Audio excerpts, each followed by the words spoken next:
کہ اطاعت جزوی نہیں، اطاعت کلی، پوری کی پوری اطاعت، جو حکم میں دیا گیا ماننا پڑے گا.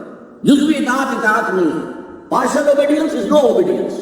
اس لیے کہ اگر آپ نے ایک حکم قبول کر لیا ایک نہیں کیا تو جو نہیں کیا کیوں نہیں کیا؟ کہ وہ آپ کے نفس کو پسند نہیں. جو قبول کیا وہ کیوں کیا؟ کہ نفس نے الاؤ کر دیا آپ کو ٹھیک ہے کر لو کوئی حل نہیں. لہذا partial obedience is no obedience at all. چنانچہ اس پر جو وعید آئی ہے سورہ بقرہ کی آیت نمبر 85 میں، افتؤمنون ببعض الکتاب وتکفرون ببعض، تو کیا تم ہماری کتاب اور شریعت کے ایک حصے کو مانتے اور ایک کو نہیں مانتے؟ فما جزاء من يفعل ذلك منکم، تو جو کوئی بھی تم میں سے یہ روش اختیار کرے گا اس کی کوئی سزا نہیں ہے الا خزي فی الحیات الدنیا، سوائے اس کے کہ دنیا کی زندگی میں ذلیل اور خوار کر دیے جائیں. وَيَوْمَ الْقِيَامَةِ يُرَدُّونَ إِلَىٰ أَشَدِّ الْعَذَابِ، اور قیامت کے دن شدید ترین عذاب میں جھونک دیے جائیں. وَاللَّهُ بِغَافِلٍ عَمَّا تَعْمَلُونَ، اور جو کچھ تم کر رہے ہو اللہ اس سے غافل نہیں ہے. تم اپنی ظاہری ٹیپ ٹاپ سے، اپنے داڑھیوں کے طول سے اللہ کو دھوکہ نہیں دے سکتے، اپنے عمروں اور حجوں کی تعداد سے اللہ کو دھوکہ نہیں دے سکتے. He sees you through and through، تمہارے باطن کو دیکھتا ہے، تمہارے دل کو دیکھتا ہے. اسے معلوم ہے کہ تم نے حج تو کیا، حرام کی کمائی سے کیا. یہ بڑی شدید وعید والی آیت ہے قرآن مجید میں کہ جس کا نقشہ ہماری نگاہوں کے سامنے آج دنیا میں مسلمانوں کی کیا بکرت ہے، کیا حیثیت ہے.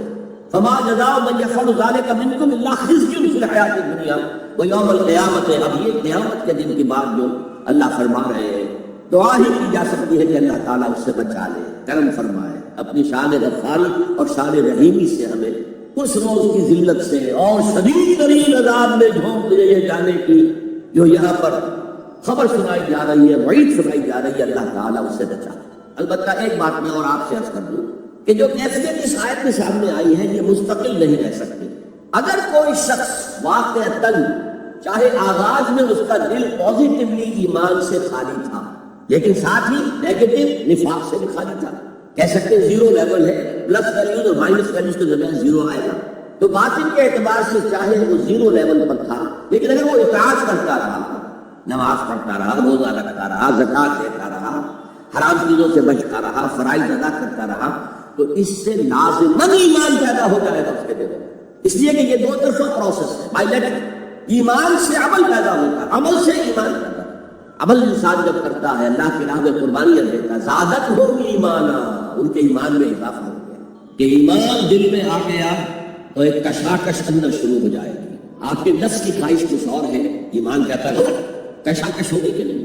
جیسے فرعون نے کہا تھا الیس لی ملک مصر وہذہ الانہار تجری من تحتی، کیا میں بادشاہ نہیں ہوں مصر کا، مصر کی حکومت میری نہیں، اور کیا یہ ساری نہریں جو ہے میرے نظام کے تحت نہیں چل رہی. اسی طرح برا نہ مانیے، ہمارا نفس کہتا ہے یہ جسم میرا ہے، میری ملکیت ہے، اس مائی ڈومین، میری خواہش پوری کرنی ہوگی. جیسے اس نے کہا میں نہیں جانتا کوئی خدا ہے میرے سوا اور میرے اوپر، میں نہیں مانتا. نفس بھی کہتا میں نہیں ماننے کو تیار، کیا حلال ہے کیا حرام ہے، کیا جائز ہے کیا ناجائز، میری خواہش پوری کرو. اس کے خلاف جہاد. نفس سے کہا ہم کم طرح فرعون نیست، میرا نفس بھی فرعون سے کم نہیں ہے، لیکن فرعون نیست، اس کے پاس لاؤ لشکر تھا، اس نے زبان سے بھی کہہ دیا تھا انا ربکم الاعلی، میں ہوں خدا.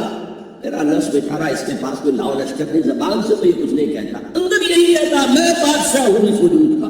یہ نہیں بنتی اسٹرگل اگینسٹ بیسر سیلف. ایک سیلف ہے اونچی سیلف، خود ہی انا ایگو، اور ایک ہے یہ بیسر سیلف، جوانی جبلت ہے جو ابھی بہری ہے، حلال حرام سے انہیں کوئی غرض نہیں. ان کے خلاف جہاد کرنا. آپ نے فرمایا صلی اللہ علیہ وسلم المجاہد من جاہد نفسہ، اصل مجاہد وہ جو اپنے نفس کے خلاف جہاد کر سکے.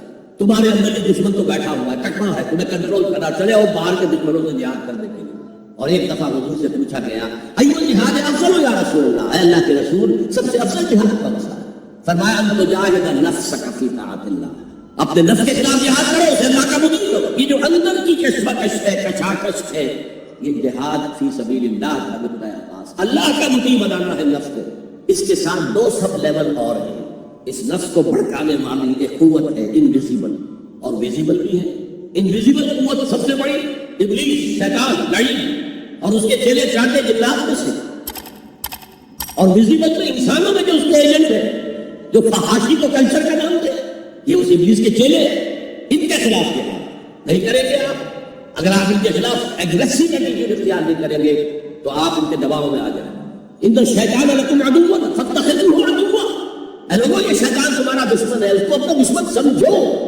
وہ تمہیں سب بات دکھاتا ہے، بدی کو مزین کر کے دکھاتا ہے، اچھے اچھے نام اس کے رکھ دیتا ہے اور تمہیں آمادہ کرتا ہے بدی کے ارتکاب پر. نہیں، وہ تمہارا دشمن ہے.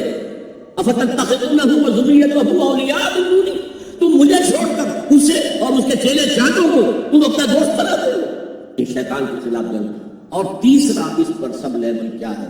معاشرہ اگر بگڑا ہوا ہے، اس کا عمومی رجحان برائی کی طرف ہے، تو سوشل پریشر آپ کو ادھر دھکیل دے. تب دو ہی راستے ہیں، زمانہ بات و سازت تو بعد زمانہ بے ساز. یا تو پیسو معاملہ ہے، زمانہ تمہارے ساتھ سازگاری نہیں کرتا، چھوڑو تم زمانے کے ساتھ سازگاری اختیار کر لو، چلو تم ادھر کو ہوا ہو ادھر. نہیں، زمانہ بات و سازت تو بعد زمانہ سفید. زمانہ اگر تمہارے ساتھ سازگاری نہیں کر رہا تو زمانے سے جنگ کرو، لڑو، رجسٹ کرو. تو 3 جہاد ہو گئے فرسٹ لیول کے. 3 سب نفس امارہ، لبیڈو، نفس حیوانی کے خلاف جہاد، اس کو بھڑکانے والے، وسوسہ اندازی کرنے والے، اس میں پھوکے مارنے والے، شیطان اور اس کی ذریت معنوی اور ذریت نسلی، جنات اور نصابوں میں جو اس کے ایجنٹ ہیں، ان کے خلاف جہاد، معاشرے کے خلاف اسٹرگل. اب یہ 3 جہاد آپ نے کر لیے، اللہ توفیق دے ہمیں سے ہر ایک کو. تو اب یہ جہاد آپ کے جسم سے باہر نکلے گا، خارج میں آئے گا.